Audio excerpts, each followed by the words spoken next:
بسم اللہ الرحمن الرحیم۔ حضرت عیسیٰ علیہ السلام کے 4 معجزات۔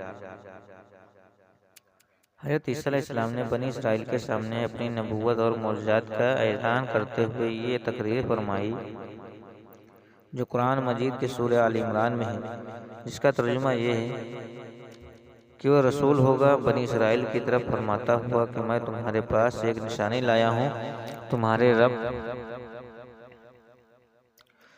رب کی طرف سے کہ میں تمہارے لیے مٹی سے پرندے کی صورت بناتا ہوں، پھر میں اس میں پھونک مارتا ہوں تو وہ فوراً زندہ ہو جاتی ہے اللہ کے حکم سے، اور میں شفا دیتا ہوں مادر جات، اندھے اور سفید داغ والے کو، اور میں مردے زندہ کرتا ہوں اللہ کے حکم سے، اور میں بتاتا ہوں جو تم کھاتے اور جو تم اپنے گھر میں جمع کر کے رکھتے ہو، بے شک ان باتوں میں تمہارے لیے بڑی نشانی ہے اگر تم ایمان رکھتے ہو۔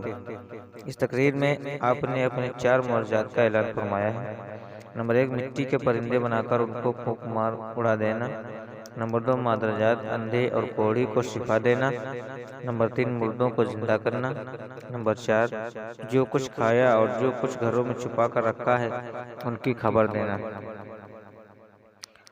اب ان 4 معجزات کی تفسیر یوں ہے،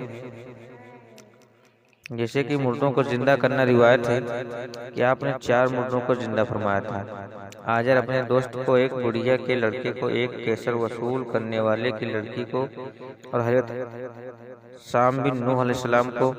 حضرت اجر یہ حضرت عیسیٰ علیہ السلام کے ایک دوست تھے۔ جب ان کا انتقال ہونے لگا تو ان کی بہن نے آپ کے پاس ایک کاشف بھیجا کہ آپ کا دوست مر رہا ہے۔ اس وقت آپ نے دوست سے 3 دن کی دوری پر تھے۔ آجر کے انتقال اور دفن کے بعد حضرت عیسیٰ علیہ السلام وہاں پہنچے اور حضرت آجر کی قبر کے پاس تشریف لے گئے اور آجر کو پکارا تو وہ زندہ ہو کر اپنی قبر سے باہر نکل آئے اور برسوں تک زندہ رہے اور صاحب اولاد بھی ہوئے۔ بڑھیا کا بیٹا مر گیا تھا اور لوگ اس کا جنازہ اٹھا کر اسے دفن کرنے لگے۔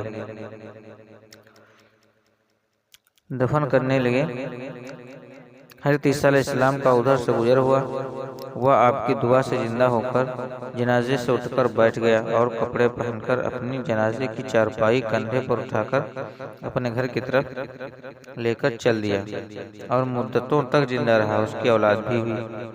آسد کی بیٹی، ایک چنگی وصول کرنے والے کی بیٹی مر گئی۔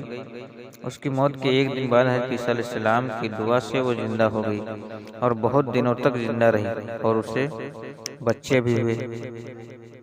حضرت سام بن نوح علیہ السلام کے 3 مردوں کو جب آپ نے زندہ فرمایا تو بنی اسرائیل کے باشندوں نے کہا، یہ تینوں در حقیقت مرے نہیں تھے بلکہ تینوں سخت طاری تھا، اس لیے وہ ہوش میں آ گئے، لہٰذا آپ کسی پرانے مردے کو زندہ کر کے دکھائیے۔ تو آپ نے فرمایا کہ حضرت سام بن نوح علیہ السلام کو وفات پائے ہوئے 4000 سال زمانہ گزر گیا ہے، تو مجھے ان کی قبر پر لے چلو تو میں ان کو اللہ کے حکم سے زندہ کر دیتا ہوں۔ تو آپ نے ان کی قبر کے پاس جا کر اس میں اعظم پڑھا تو فوراً ہی حضرت سام بن نوح علیہ السلام قبر سے زندہ ہو کر نکل آئے اور گھبراتے ہوئے پوچھا کہ قیامت قائم ہو گئی؟ پھر وہ حضرت عیسیٰ علیہ السلام پر ایمان لائے۔ پھر تھوڑی دیر کے بعد ان کا انتقال ہو گیا۔ جو کھایا ہوتا ہے اور جو چھپایا ہوتا ہے وہ بتا دیتے ہیں۔ حدیث شریف میں ہے کہ حضرت عیسیٰ علیہ السلام بنی اسرائیل کے بچے کو ان کے ماں باپ جو کھاتے اور جو اپنے گھروں میں چھپا کر رکھتے ان کے بارے میں بتا دیا کرتے تھے۔ جب ان بچوں کے ماں باپ نے ان سے پوچھا کہ تمہیں ان باتوں کی خبر کیسے ہوتی ہے تو بچوں نے بتا دیا کہ حضرت عیسیٰ علیہ السلام انہیں بتاتے ہیں۔